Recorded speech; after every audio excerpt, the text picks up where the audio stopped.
સાવરકુંડલાના જીરા railway station ખાતે થયેલા platform રેનોવેશનના કામની ગુણવત્તા પર ગંભીર સવાલો ઊભા થયા છે. થોડા મહિના પહેલા લાખોના ખર્ચે થયેલી કામગીરીની તપાસ દરમિયાન સાંસદ ભરત સુતરિયાએ સ્થળ પર જ પ્લેટફોર્મની નબળી સ્થિતિ નિહાળી હતી. સાંસદ દ્વારા તપાસ કરતા સામાન્ય સ્પર્શથી જ પ્લાસ્ટર ઉખડી જતા અને અન્ય ફ્લોરિંગમાં તિરાડો જોવા મળતા નારાજગી વ્યક્ત કરી હતી. આ મામલે જવાબદાર એજન્સી સામે કડક કાર્યવાહી કરવા, એજન્સીને બ્લેકલિસ્ટ કરવા અને નબળી કામગીરી દૂર કરી નવેસરથી મજબૂત કામ કરવા સૂચના આપી હતી. હવે સવાલ એ છે કે લાખો રૂપિયાના વિકાસ કામની ગુણવત્તા પર નજર રાખવાની જવાબદારી કોની? કામગીરી પૂર્ણ થયા બાદ ખામી કેમ સામે આવે છે? જીરા રેલવે સ્ટેશનના કામે વિકાસના દાવાઓ વચ્ચે ગુણવત્તા ચકાસણીની વ્યવસ્થાને લઈને અનેક સવાલો ઊભા થયા છે.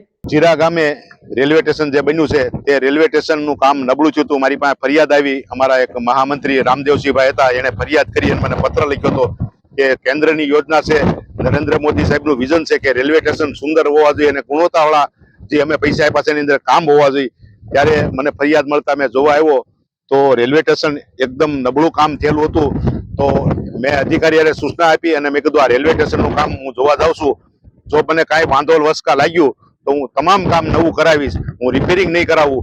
તો મેં આજે રેલવે અધિકારીને કાલે બોલાવી અને એને કહેવાનું છે કે ભાઈ આ રેલવે સ્ટેશન રીરા ગામનું છે, એ રેલવે સ્ટેશન પ્લેટફોર્મ સંપૂર્ણ રીતે નવીકરણ થવું જોઈએ.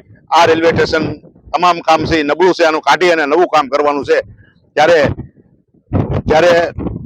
તમારા માધ્યમથી હું કહેવા માંગુ છું, અમરેલીની અંદર સ્ટેટના કામ હોય, નેશનલના કામ હોય, રાજ્ય સરકાર, કેન્દ્ર સરકાર, રેલવે સ્ટેશન કે અંડરપાસ ગમે એ કામ થતા હોય, કોન્ટ્રાક્ટરને જોઈ વિચારીને કામ નાખજો કે અમરેલીની અંદર કામ કરવું હોય તો હવે ટેસ્ટિંગ રિપોર્ટ આવશે પછી જેનું બિલ થાય. અમે નિયમ કર્યો છે, 5 ધારાસભ્ય, હું સાંસદ, અમારા સંગઠનના પ્રમુખ તમામે નિર્ણય કર્યો છે કે ટેસ્ટિંગ વિનાનું કોઈ પણ બિલ નહીં થાય. એટલે સમજી વિચારીને અમરેલીની અંદર કામ કરજો. ગુણવત્તાવાળું કામ હશે તો જ તમારું બિલ થાય. એમાં હગા સંબંધી ભાઈ ભત્રીજો કાંઈ નહીં હાલે. ગમે છે એ બધાને દંડ ભોગવવાની તૈયારીમાં રહેવાનું છે તો જ અમરેલીની અંદર કામ કરવાનું. સાવરકુંડલા તાલુકાના જીરા ગામે થોડા સમય પહેલા રેલવે પ્લેટફોર્મનું આરસીસીનું કામ કરવામાં આવ્યું હતું. તે કામ ખૂબ જ નબળું થયેલું હતું. આ અંગે મને જાણ થતા મેં 3-4 દિવસ પહેલા સાંસદ શ્રી અમરેલીના સંસદ સભ્ય શ્રી ભરતભાઈ સુતરિયાને પત્ર દ્વારા જાણ કરેલ હતી. આજરોજ તેમનો ફોન આવ્યો અને તેમને જણાવ્યું કે હું જીરા રેલવે સ્ટેશન ખાતે રૂબરૂ તપાસ કરવા જાઉં છું. ત્યારબાદ મને જાણવા મળ્યું કે અમરેલીના પ્રમાણિક અને નિષ્ઠાવાન સંસદ સભ્ય શ્રી જેઓ ક્યારેય નબળું કામ અને ભ્રષ્ટ કામ ચલાવી લેતા નથી, તેમણે ત્યાં સ્થળ વિઝિટ કરી અને તંત્રને અને અધિકારીઓને સૂચના આપેલ છે કે આવું નબળું કામ તાત્કાલિક તોડી અને ફરીથી કરવામાં આવે.